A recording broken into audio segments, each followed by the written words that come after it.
What can you get for $2 trillion a year? Here are two choices. See if you can guess which one the world is currently getting. Choice number 1. In this choice, we get a massive campaign of green energy and transitions to sustainable practices in wealthy and poor countries alike. We make clean water and food and housing and education rights rather than privileges. College debt is unheard of. Wealthy countries providing schools and medicines everywhere are beloved rather than hated by poor countries, and at the same time provide much better services to their own people, and at the same time cut taxes for working people and reduce government expenses. Amazing, right? This only sounds like magic until you hear choice number 2. In choice number 2, we dump $2 trillion every year into the most wasteful and economically detrimental spending ever devised. We kill many thousands of women, men, grandparents, children, and infants, directly and indirectly. We injure far greater numbers. We traumatize still larger numbers and turn many more into refugees. We destroy the natural environment more efficiently than through any other enterprise. We create a justification for government secrecy and the erosion of civil liberties. We set an example of violence that spreads into all corners of our culture, and we make ourselves ever more hated and endangered through never-ending efforts to make ourselves safe. Okay, it's time for the $2 trillion question. Which choice are we currently making? If you guessed choice number 2, you were right. Tell them what they've won, Johnny. You have won the insight that will make you part of a movement called World Beyond War, that will move this world beyond war and into a just and sustainable peace. At worldbeyondwar.org, you'll find documentation of everything mentioned in this video and much more. The world really does spend about $2 trillion every year on war and preparation for war. The vast majority of it is on the preparation for war, or what we think of as standard military spending. The United States spends about half the total, or $1 trillion every year, which is also about half of the U.S. government's total discretionary budget. NATO nations together account for about 3/4 of the $2 trillion. While choice number 2, war spending, kills and injures large numbers of people, those numbers are dwarfed by the numbers of lives that would be saved and improved by transitioning to choice number 1, peace spending. What was it that former U.S. President Dwight Eisenhower said? Oh yeah. The cost of one modern heavy bomber is this: a modern brick school in more than 30 cities. It is 2 electric power plants, each serving a town of 60,000 population. It is 2 fine, fully equipped hospitals. We pay for a single fighter plane with 500,000 bushels of wheat. We pay for a single destroyer with new homes that could have housed more than 8,000 people. This is not a way of life at all, in any true sense. Under the cloud of threatening war, it is humanity hanging from a cross of iron. The United States provides about $23 billion in foreign aid. That could be doubled, tripled, quadrupled, just scratching the surface of military spending. For some $41 billion, starvation and hunger and the lack of clean water could be things of the past. And in combination with ending the wars and closing the bases, bringing U.S. troops home from the 177 out of 196 nations they now occupy, the very idea of an anti-American terrorist network would become as laughable as an anti-Swiss or anti-Canadian terrorist network. State college tuition in the United States could be covered for $12.4 billion. The U.S. Department of Education spends $70 billion. Why not take another $70 billion and give it to local schools all over the country? It's not as if we don't have the money. Economists have found that the same dollars spent on education or infrastructure or even tax cuts for ordinary people produce more jobs and better paying jobs than military spending.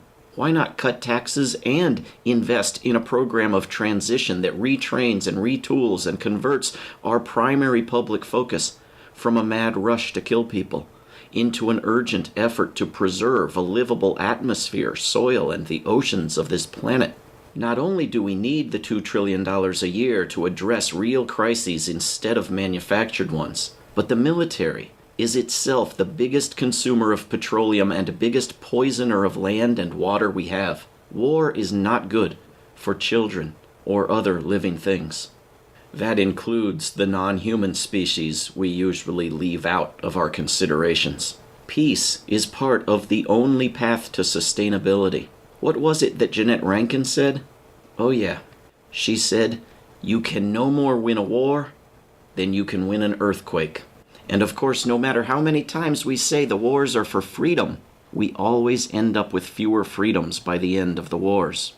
There's really no upside to war, and we don't need war to protect us. For one thing, most of the weapons in most modern militaries are not defensive. While still thinking as a militarist, one could claim that a Coast Guard and Border Patrol and anti-aircraft weapons are defensive. But that can't justify aircraft carriers and bombers and tanks and nuclear missiles and bases in other countries and drones in other skies. A defensive Defense Department would be reduced by perhaps 90%. But in fact, studies over the past century have found that nonviolent tools are more effective in resisting tyranny and oppression and resolving conflicts and achieving security than violence is. A combination of nonviolent activism, law enforcement, fairness, justice, crisis prevention, and yes, a bit of friendship and generosity and trust render war as archaic as dueling as a tool for settling disputes. This is really our only way forward. What was it that Martin Luther King Jr. said? Oh yeah. A true revolution of values will lay hand on the world order and say of war, this way of settling differences is not just.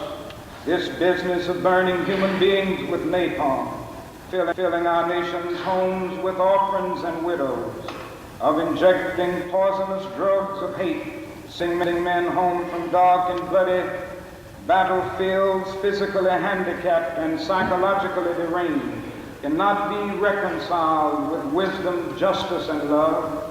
A nation that continues year after year to spend more money on military defense than on programs of social uplift is approaching spiritual death.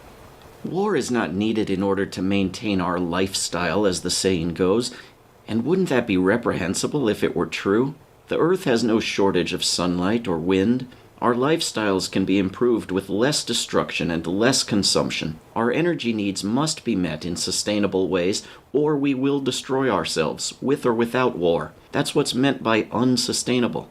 So why continue an institution of mass killing in order to prolong the use of exploitative behaviors that will ruin the earth if war doesn't do it first? Why risk the proliferation of nuclear and other catastrophic weapons in order to continue devastating impacts on the Earth's climate and ecosystems? War is not needed to prevent something worse.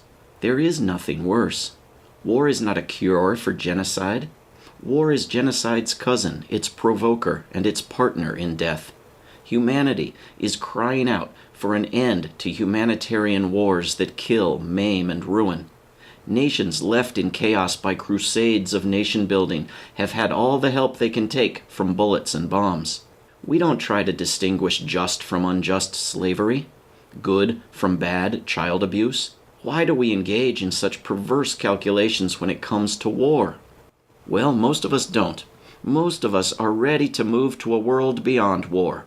There was something else Eisenhower said. He said, "I like to believe that people in the long run are going to do more to promote peace than our governments. Indeed, I think that people want peace so much that one of these days governments had better get out of the way and let them have it." Now there is an idea whose time has finally come. Please take a moment to go to worldbeyondwar.org and sign your name as an individual or an organization to this declaration of peace.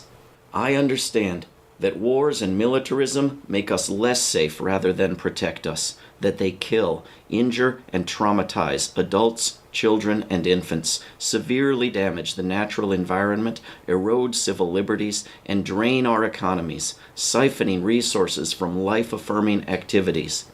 I commit to engage in and support nonviolent efforts to end all war and preparations for war, and to create a sustainable and just peace. At worldbeyondwar.org, you'll find many other ways to become involved and advance this movement. Remember what Victor Hugo said: all the forces in the world are not so powerful as an idea whose time has come.